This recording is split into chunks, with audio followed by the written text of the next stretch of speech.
Hi, Keto friends. It's Bill, and it's been 2 weeks since I posted. I wanted to give you an update not only on where my weight loss, or should I say weight maintenance, stands, but also what's been going on for 2 weeks, so that I didn't post last week. And so essentially, this is turning into the Bill's Health channel, I guess, as opposed to just keto and weight loss and intermittent fasting. And so be it. That's kind of, part of what I wanted to capture. I had no idea when I started down this road, what may happen, but here you go. Life hits you. And, this is the real journey of one man. And, I'm not losing weight. I'm just, I'm going to tell you, and I'm going to tell you why, and or at least part of what's going on. I guess you could always be more disciplined and things like that, or try different things. So, long story short, as I mentioned in previous videos, I had gone to my primary doctor. It just happened to coincide almost, with when I had started some of this diet, and he heard something in my heartbeat and wanted me to get further testing. So one of the tests, I had an echocardiogram, and along with anything else that may be wrong in the heart, they want to look for any blockages and things like that. And the echo came back fine, came back negative, no problems. Then he sent me for a stress test, and as a result of the stress test, apparently that had come back, and you get a call on the phone, and the doctor says, your stress test was abnormal. We need to follow this up right away. So this is, in 2 weeks ago, I forget which day, but during that week, and, you just start thinking to yourself, oh my God, like literally based on that information alone and not having any further data, I'm like, man, I don't know how long I'm going to be around. Like, I hope I'm going to be all right. I've always been kind of a heavy guy. I have been active, especially some more, times than others, depending on life situation and things like that. But I haven't been this sedentary person that just doesn't do anything. But I certainly, I've always tended to be heavy, and I'm very heavy right now. And so we were just worried. For the past 2 weeks, we were very worried. So let me continue with the story. So he says I need to schedule with the hospital to have an arterial, I don't know if I'm going to say this the right way, but an arterial catheter. Basically, if I'm not saying that the right way, the thing is that they take a cable, essentially, with a camera on the end of it, and they stick it in an artery. In my case, it went in my arm. Sometimes they have to do it in the groin, okay? And they poke a hole in your artery, and they stick this cable in there, and they basically feed this thing up into your heart, and look at all the different arteries that feed the heart. And so that's what I had done yesterday. I still have, I don't know if you'll be able to see it, a hole. It's kind of starting to heal up. Okay, but over in that area, there's like a little discoloration there. That's where the catheter went in my arm, and I still have to be very careful with that. It's an artery, right? So they make you, after this procedure, they make you stay there for 3 hours until, there's an apparatus they put on there, a bladder, like an air bladder that keeps it from bleeding. But basically, if that thing were to start bleeding, it's kind of like a major highway, a major, vein right up into your heart, that you could bleed out. Like, you could have serious problems if that thing bleeds. So they still, even at this point, I'm not supposed to lift anything more than 10 pounds, and I'm not supposed to do anything repetitive like typing for several more days, because if this thing opens up, I could have a serious problem on my hands with losing blood. So, I mean, I've kept you in suspense long enough. So what happened was that they again, the sequence of events was I go in for this stress test. Okay, now that is they speed your heart up, whether it's by it's the one test you see a lot of times. People are on a treadmill and they hook up all kinds of EKG and different things to monitor your body.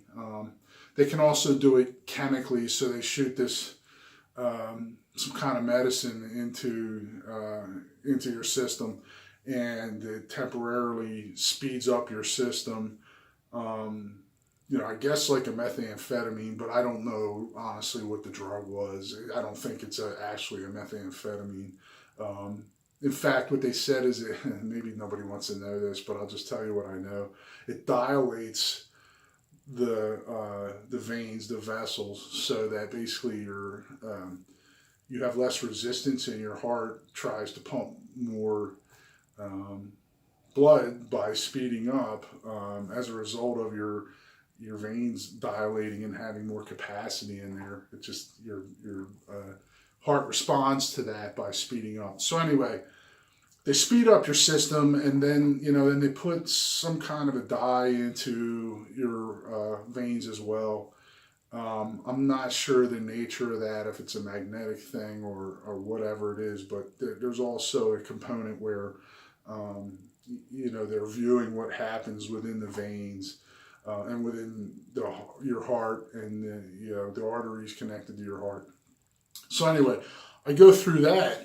This was several days ago, and basically got that call that I told you about. They're like, okay, you're not pumping. If the amount was, there was some amount they were throwing at me, like between 50 and 55% efficiency was good, was normal, and they were telling me that the stress test came back that the efficiency of my heart pumping blood, whatever this measure was, I don't know exactly what it is they were measuring, but it was 40%, which is really bad. That would have indicated major blockages, and they had to go in right away to go find out what the problem was.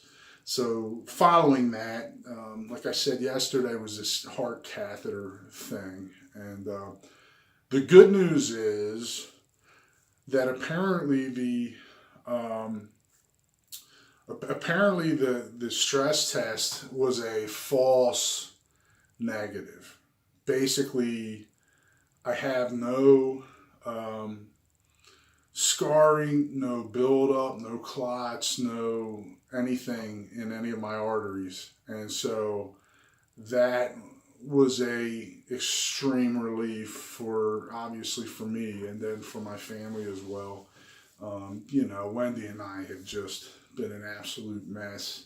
My son Billy's been aware of what's going on, but you try to just say it's testing, but I'm not going to sit there. I mean, I can kind of tell him after the fact how worried we were, because it's all okay now, But beforehand, it's just, it really was testing. We didn't know what was going on, so I'm not lying to anybody, But I'm not going to sit there and tell my son, like, he's at college. I'm not going to sit there and tell him, how scared I really am, or, to be honest with you, I don't know what the chances were in terms of, they did tell me there could be false positives, especially since the echocardiogram was fine, and then follow that up with a stress test and whatever diagnostics they did there, and that comes back like, okay, it's really bad.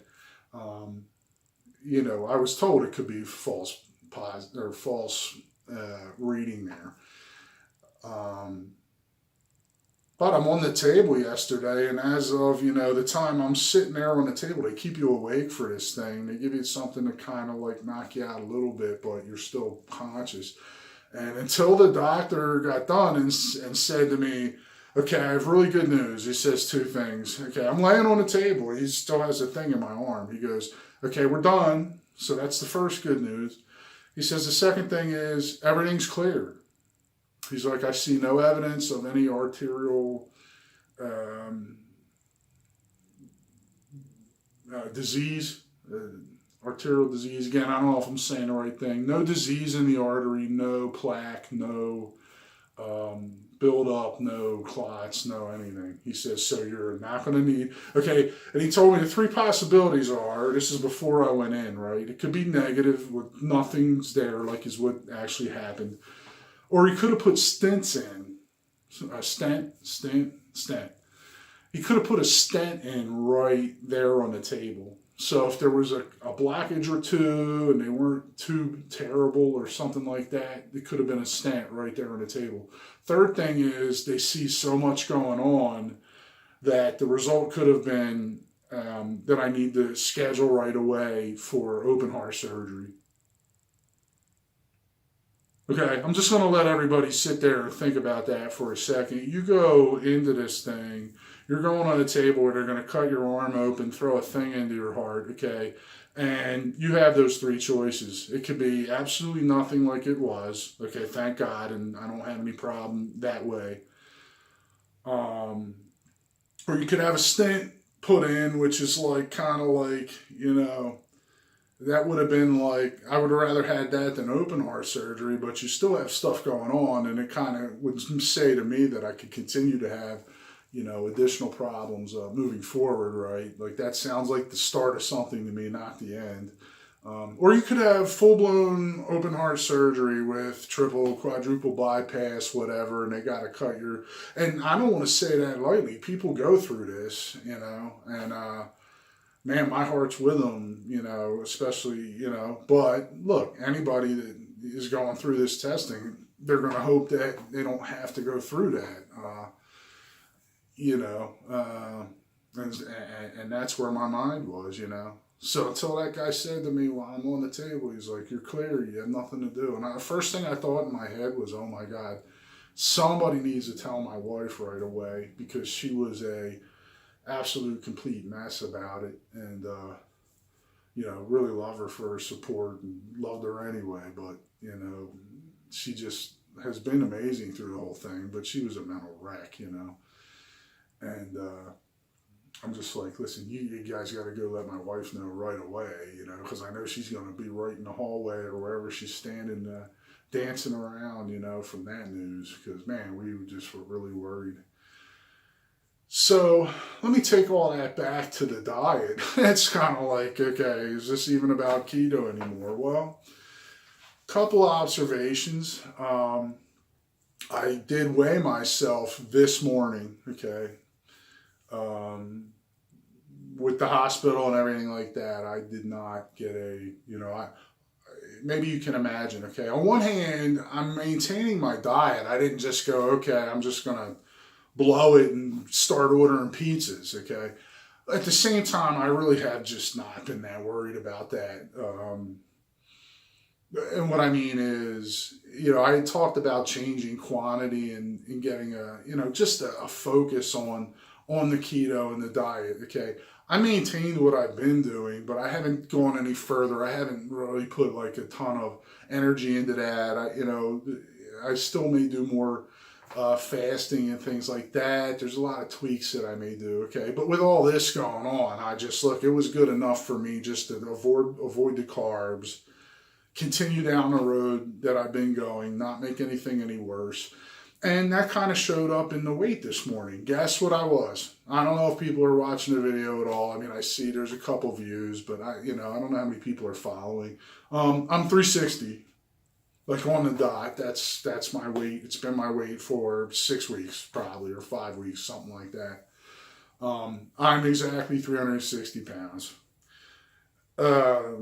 It's uncanny almost how, you can go through all this stuff and different dieting and whatever, and then the life problems that come up, and you get on the scale, and how could your body just stay exactly like the same, But I have a really good attitude about it, and I do have some kind of insights, The one thing is, again, without having looked at quantity at all, like that's the next thing. I think with the intermittent fasting, the next thing I want to try when I decide to commit to it for some period of time, even a couple of weeks or something, is going to the one meal a day. So I'm basically fasting, 23 hours a day instead of right now more like, 18 or even 16 hours.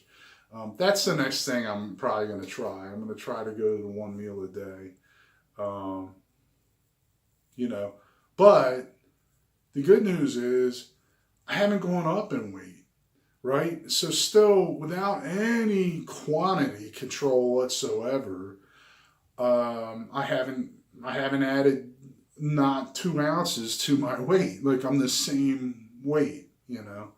And it really has been stressful. And I'm going to tell you something. Normally, food for me, I consider it a drug. It's kind of like that's my drug. That's my challenge. Some other people might be an alcoholic or whatever. Like if I was going through this much stress normally, I wouldn't have given 1 minute of thought to my diet. And if I was eating carbs, it would have been, well, normally I may not do this, but why not have some ice cream?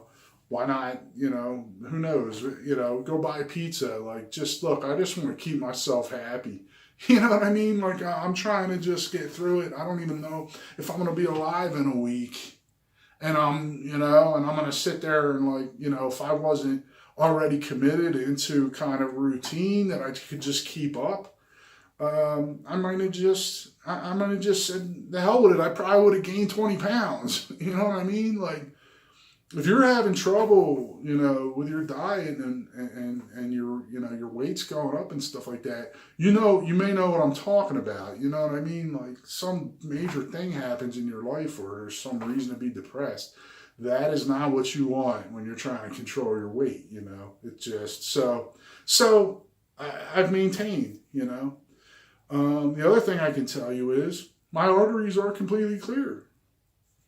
Now, I understand that there's genetics involved and there's, it could be different for different people and all of that, okay? But I have never smoked in my life.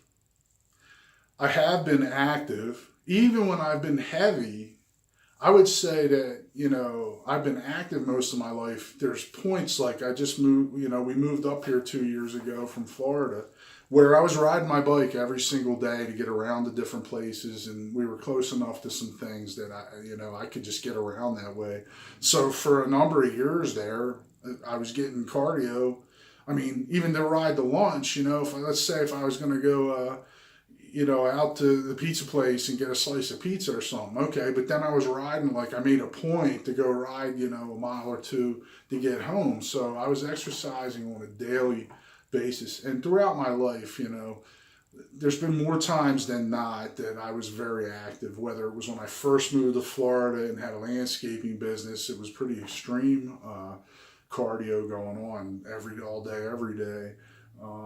To even, when I've worked in office environments, I've always had a gym membership. You may go more sometimes than others, but there's been times I've been really committed to it. So I've definitely been very active.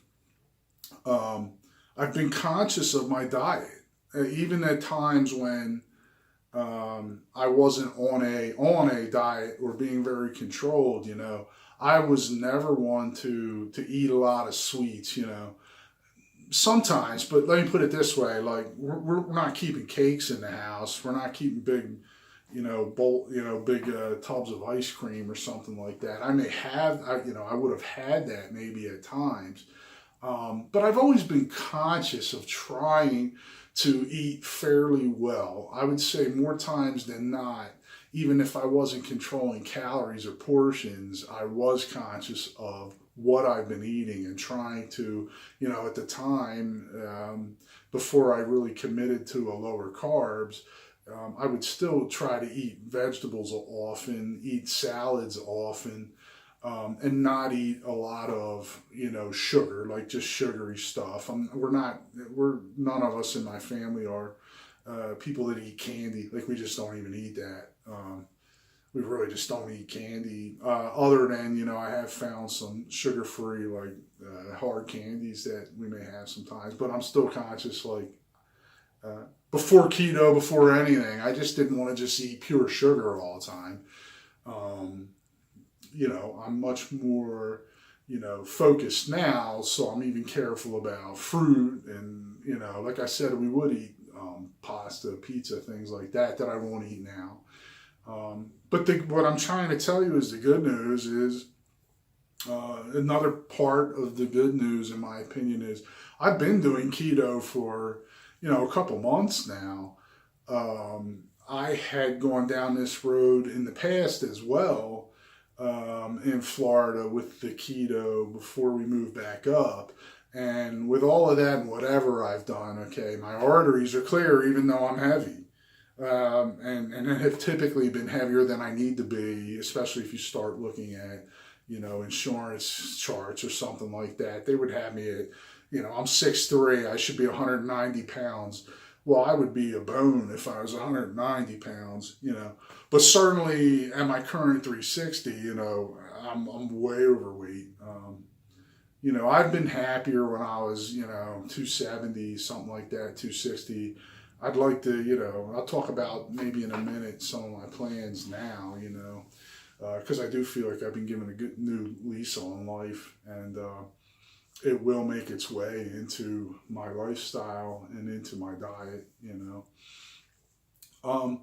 But those are some of the good news that came out of all this, I mean, being heavy, you would worry about having blockages in your arteries anyway, right? So the one good thing I can tell you is now I don't have to at least worry about that right now. And the fact that I got to 50 years old and don't have that particular problem, not that everything's perfect, I still have a little bit of this irregular heartbeat that they're dealing with, we're dealing with medicine. But, that's a lot better than open heart surgery from my point of view. And I think from the data's point of view, as far as statistics of what's going to happen, so everything's not perfect, but at least to this date at 50, I don't have any plaque or anything. So as far as that particular issue, I can keep doing what I'm doing and not have that problem. So I'm happy about that.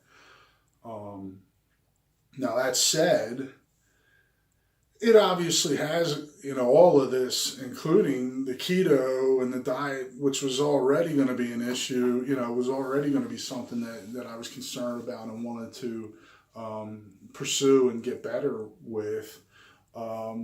Certainly this whole thing with my heart and turning 50, and it's kind of, to me, ironic because I was really like paranoid about 50, like you're turning 50. It seems to me like, okay, there's no doubt anymore that you're not young. Now, I might not be old like like I'm 90, but I'm not young, right? So I hit 50, that mark, that milestone, and go to the doctor and all this stuff, like seems almost within weeks of my birthday or something, or a month or two of my birthday, to blow up in my face, But it's certainly caused me even more now to focus on my health and to focus on my lifestyle, what I can change, my dedication.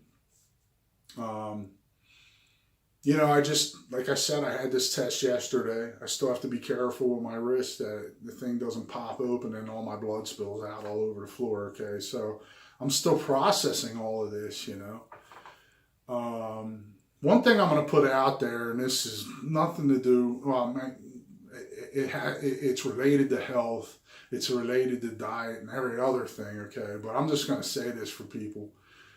Live every day to the fullest that you can. That I might have gone through life and said that a million times. It really hits home and reaches a different level when you've been fairly healthy your whole life, and then all of a sudden you're hit with like, okay, your heart, like you could die, like you could be done and over with and not be around anymore on earth. And I just need to really put out to people that haven't had some major medical thing, do not wait. What I mean is, if you're in a life or you're in a situation, because this has been me, like my whole life for the most part, is like you're always trying to get to the better future. Like my calculations up until this point, really up until this very point, okay, have always been, whether it was trying to start a business or move somewhere or, change the job position or you name it, okay, the calculation was always, well, I want things to be better in a year.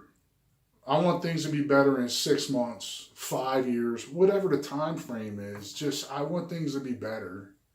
Okay. And what's caused me, it's caused me to think about now at this point is like, I need this minute to be great. Like I need right now to be wonderful. Okay. Because I don't know. I mean, this was always the case, but I'm telling you, it just clarifies it, right? When you go through stuff like this. I don't know if I'm going to be alive in 5 minutes from now. I could walk out of the house and you say this, but again, it's a different level of conviction now. Like I'm telling you, I didn't know if I was going to, if I had open heart surgery, okay, there's a risk you don't leave the operating table. I could have been dead in 2 days, okay? I could still be, and that's the point, I could still be dead in 2 days. And people really need to understand that when you're trying to figure out how you want to be as a person, how you want to act toward other people, and what you want your life to be like, okay? If you're the type of person like I was that's sitting there in your head all the time thinking, what can I do to make things better a year from now? Listen, you might not have a year. You might have 5 minutes. And by the same token, people that are unhappy because they're thinking about the past, the future, okay, if I'm sitting there watching a TV show, I don't care what it is, right? Some TV show you want to watch. I better be happy watching that show. If I died 5 minutes into the show, you hope that, okay, maybe you were spending time with a spouse or someone you love or whatever. You need to be happy that minute and just feel that. Don't sit there and focus on all the 10 million things that suck and that you have to fix and then you'll be happy, okay? You got to live in the moment. You have to, this is some of the things that are hitting me real hard right now. Like, I'm not saying freeze all planning, okay? But to sit there, number one, to focus on things in the past and be upset about something that you didn't do up until now. Well, guess what? There's nothing you can do about that, okay? Just let it go, like instantly, let it go. You can't change anything in the past. And as far as planning in the future, the way I approach it now is like, yeah, okay, out of interest, out of just, this is how you live your life, I may plan for my next steps, okay? But I'm not waiting until then to be happy. If I'm doing something right now, me making this video, if I'm not happy doing this, guess what? I'm not doing it. I'm done. I'm done with all that. You know what I mean? If I'm watching a TV show, that's because I like that TV show, and maybe Wendy's sitting there next to me and I'm spending time with her, my wife, for people that don't know that, and I'm happy doing that. Like, I'm happy right then. I could look around the house and there's things that kind of annoy me because we've been trying to get some work done on the house and it's been not a smooth process. But, and whatever. And I could tell you a big long list of stuff that I could focus on and be unhappy, but I'm not doing that anymore. If I'm sitting there watching TV, some show with my wife, guess what? That's what I want to be doing. You guys can know now that if I do check out because I walked out the front door and a branch fell on my head and I'm dead, that I was happy before that. And I hope that you guys can, I hope I can, encourage others to work their life out that way, to feel the same way. If you're in a situation or you're doing something you don't want to do, you need to figure out how to change it like right away. Not a week from now. Like, you need to be checking yourself every minute because you don't know when you're going to go. Okay? So I just want to put that out there. That's an aside, But to bring it back to the keto, the way this has affected me, well, more than ever, look, I want to prolong my life. I want longevity to the extent I can. And it's very obvious to me, and this is why I started this before any of the hard stuff, is, I'm not in my healthiest state, okay? There's all kinds of risks just to being heavy. We all know that. And it's redoubled my determination that I want to live a different lifestyle. And what I kind of see now happening is, like I said, I may go to the one meal a week. Also, I'm not sure keto without further specificity, without further specification is good enough. What I could see happening is I think I want to go more toward a lot of vegetables, almost toward like a vegetarian, 75% of the time, let's say, so that's what I'm really eating most of the time. So basically, guys, I recorded this video yesterday, and as I go to edit it to this morning, I realized that some of the end got cut off, but I think the majority of what I intended to capture in the video is all there and all good. So I just want to, at this point, I'm just going to go ahead and sign off and say that I do appreciate the support from wherever it comes from, and I do get some here and there, and I really hope everybody had a great weekend at this point. It's Sunday, and I hope everybody has a great week going forward. And I will definitely continue to post videos and keep everybody updated. And as always, if you have any questions or comments, I would love to hear them. So go ahead and respond back to me as you will. Have a great week, everybody.